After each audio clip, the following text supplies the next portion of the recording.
Herbane's Bestiary, Hagravens, by Herbane. A Guide to Hagravens. 5 Suns Dawn. I have heard a tale most bizarre.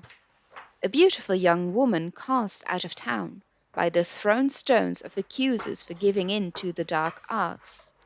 They say she fled into the Reach and never reappeared, and justly so, because they say the devilry of her magic had grown stronger with each new day.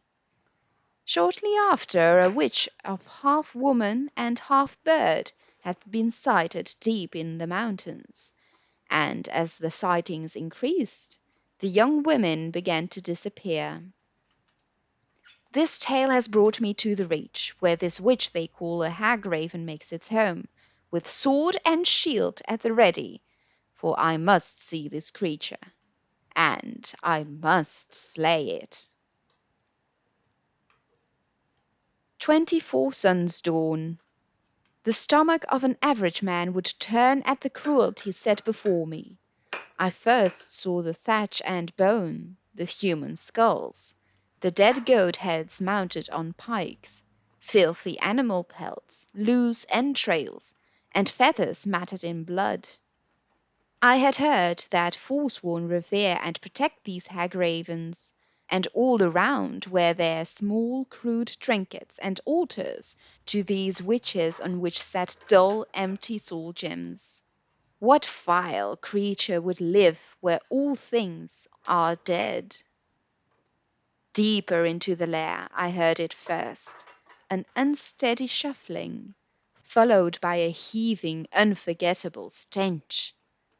I thrust the torch in front of me and waited for my eyes to adjust to the tunnel of darkness ahead of me. I saw the silhouette of what I thought to be a frail woman on an awkward gate, but the light of the torch revealed something else. This Hagraven was horrifying, almost human, but more an abomination of woman and creature fused together.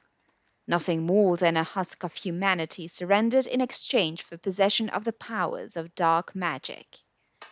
This magic corrupted her greatly, and her dull glass eyes stared with hate from the visage of an old crone set atop the body of a contorted, misshapen human body adorned with black feathers.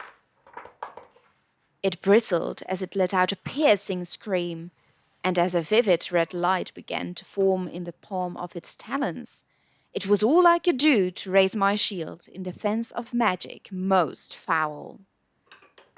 I fought through devilry that seemed to snatch life from me, and the thought that this thing was once a woman seemed to play on my nerves. Most men would have crumbled, but I do not bend.